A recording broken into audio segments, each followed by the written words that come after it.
रानी कैकई अपनी जिद पर अड़ी रही। राजा दशरथ की दशा बुरी हो गई। वो पत्थर की तरह एक जगह बैठ गए।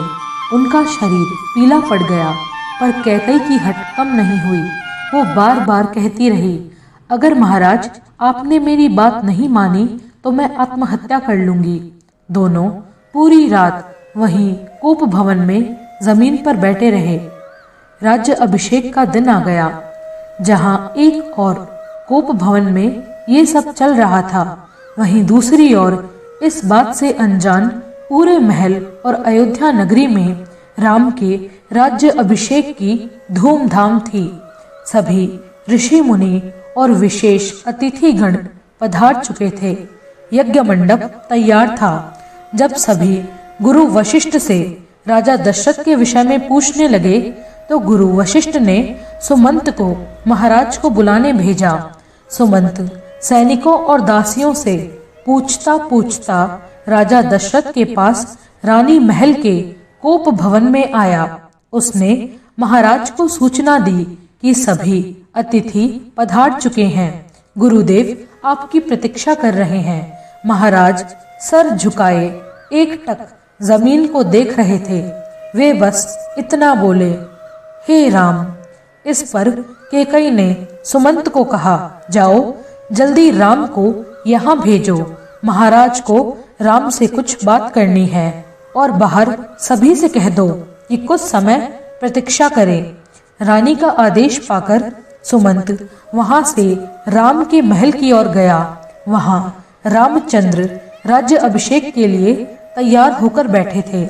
सुमंत राम को रथ में बिठाकर राजा के महल के पास ले आया। रास्ते में सभी प्रजा के लोग राम पर पुष्पों की वर्षा कर रहे थे। सुमंत राम को राजा दशरथ और रानी कैकई के पास कोप भवन में ले गया। पिता की ऐसी दशा देख राम ने पूछा, क्या हुआ पिताश्री, आपका स्वास्थ्य ठीक तो है ना? राम का मुख देखते ही पिता की आंखें भर आई। तो राम ने माता कैकई से पूछा, क्या हुआ माता, आप और पिताश्री यहाँ ऐसी दशा में क्यों बैठे हैं? कैकई कड़े स्वर में बोली, राम, तुम्हारे पिता तुम्हारे ही विषय में एक बात को लेकर संकोच में पड़े हैं। ये तुमसे उचित शब्द कह नहीं पा रहे हैं। अगर तुम अपने पिता की आज्ञा का मान रखो तो मैं तुमसे सब कुछ स्पष्ट रूप से कहने को तैयार हूँ। राम ने कहा, हाँ माता, आपकी और पिताश्री की आज्ञा मेरे लिए ब्रह्म वाक्य है, जिसके पालन के लिए मैं इसी क्षण अपने प्राण भी दे सकता हूँ। कैकई बोली, एक बार मैंने रणभूमि में महाराज के प्राण बचाए थे, जिस पर इन्होंने मुझे वचन दिया था कि समय आने पर मेरी 2 इच्छाएं पूरी करेंगे। आज मैंने इनसे वो 2 वचन मांग लिए हैं, पर पुत्र प्रेम में पड़कर महाराज को अपना वचन पूरा करने में संकोच हो रहा है। अब तुम ही उनके और अपने वंश परंपरा की रक्षा करो। मैं चाहती हूँ कि तुम्हारा नहीं बल्कि तुम्हारे भाई मेरे पुत्र भरत का राज्याभिषेक हो और तुम इसी क्षण अपने सारे राज्याधिकार को त्याग कर 14 वर्ष के लिए वनवास को चले जाओ। रानी कैकई के ऐसे कठोर वचन सुनकर भी श्री राम ने अपना धैर्य नहीं खोया। वे मुस्कुराते हुए बोले, माता, जैसी आपकी आज्ञा, मैं पिताजी का वचन अवश्य निभाऊंगा। आप भरत को बुलवा लीजिए, मैं उसके राज्य अभिषेक के बाद खुद यहाँ से चला जाऊंगा। रानी बोली, इसकी कोई आवश्यकता नहीं है, तुम अभी चले जाओ। राजा दशरथ रोते हुए बोले, धिक्कार है तुझ पे दुष्ट नारी। राम पिता और माता के चरणों को छूकर वहां से चले गए। उनके जाते ही राजा दशरथ शोक में बेहोश हो गए। राम माता कौशल्या से विदा लेने उनके महल में आए। वहां माता कौशल्या लक्ष्मण सीता सहित राज्याभिषेक की तैयारियों में व्यस्त थी। राम ने जब उन्हें ये समाचार दिया तो उनका हृदय दुख से भर गया। वो रोने लगी। क्रोध में भरकर लक्ष्मण बोला, पिताश्री की बुद्धि भ्रष्ट हो चुकी है। आपको ऐसे किसी अनुचित आदेश को मानने की आवश्यकता नहीं है। आप चलकर अपना राज्याभिषेक करवाइए। भैया, मैं देखता हूँ कि आपको रोकने का सामर्थ्य किसमें है। राम विनय पूर्वक लक्ष्मण से बोले, हे अनुज, इस तरह क्रोध करना और शोक के क्षणिक आवेश में आकर धर्म की हानि करना उचित नहीं है। पिताजी की आज्ञा हम सब के लिए धर्म मार्ग है, इसीलिए उनके वचन के पालन हेतु मैं वनवास अवश्य जाऊंगा।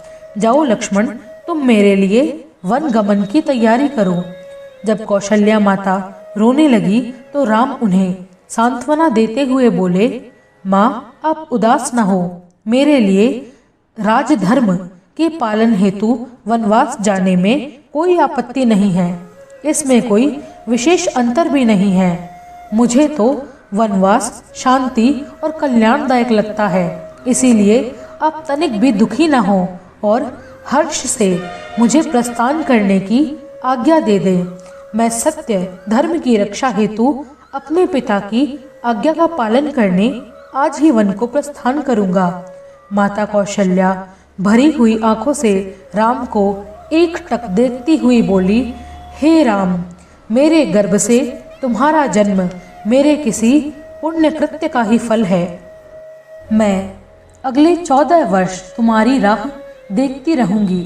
मेरे सारे पुण्य तुम्हें मिल जाएं। सभी दिशाएं तुम्हारे लिए मंगलमयी हों। देवता, मनुष्य, पशु पक्षी, पृथ्वी आकाश, जलवायु, सूर्य चंद्रमा सभी तुम्हारे लिए कल्याणकारक हों। लोक की सभी दैविक शक्तियां तुम्हारे अनुकूल हों। मेरा आशीर्वाद हमेशा तुम्हारी रक्षा करेगा। माँ ने हृदय से लगाकर भारी मन से राम को वन गमन की आज्ञा दे दी। वहां से राम सीता के पास पहुंचे। जाकर उन्हें सारा हाल बताया और बोले, हे सीते, अब तुम मुझे 14 वर्ष के लिए विदा दो। तुम यहाँ अपना और माता पिता का ध्यान रखना। भरत की आज्ञा का पालन करना। अब वही इस कुल के स्वामी होंगे। भूल कर भी उनकी आज्ञा का उल्लंघन मत करना। सीता माता बोली, हे नाथ, आपको छोड़कर मैं यहाँ कैसे रह सकती हूँ। मेरा स्वर्ग तो आपके साथ ही है। चाहे वन हो या महल, मैं आपके साथ ही चलूंगी। राम बोले, हे जनकसुता, वनवास मुझे मिला है, तुम्हें नहीं। मैंने तुम्हारे पिता को तुम्हारी हर दुख से रक्षा करने का वचन दिया है। तुम यही परिवारजनों के साथ रहो। माता सीता बोली, हे नाथ, आपके बिना इस लोक के किसी सुख का कोई मोल नहीं। मैंने निश्चय कर लिया है कि मैं आपके साथ ही जाऊंगी। माता सीता की हट को देखकर राम ने उन्हें स्वीकृति दे दी। जब राम अपने प्रिय भाई लक्ष्मण से विदा लेने गए, तब वह भी साथ जाने की हट करने लगे। राम बोले, हे लक्ष्मण, मेरी अनुपस्थिति में तुम्हें ही तो यहाँ माता पिता का ध्यान रखना है। जब भरत आएगा तो मुझे यहाँ ना देखकर व्याकुल होगा। तुम्हें यहाँ उसकी भी सहायता करनी है। लक्ष्मण बोले, भैया, मैं तो आपकी छाया हूँ। आपके बिना मेरे जीवन का कोई मोल नहीं। आपके चरणों से दूर रहने से तो अच्छा है कि मैं अपने प्राणों से ही दूर हो जाऊं। मेरा जीवन आपका है।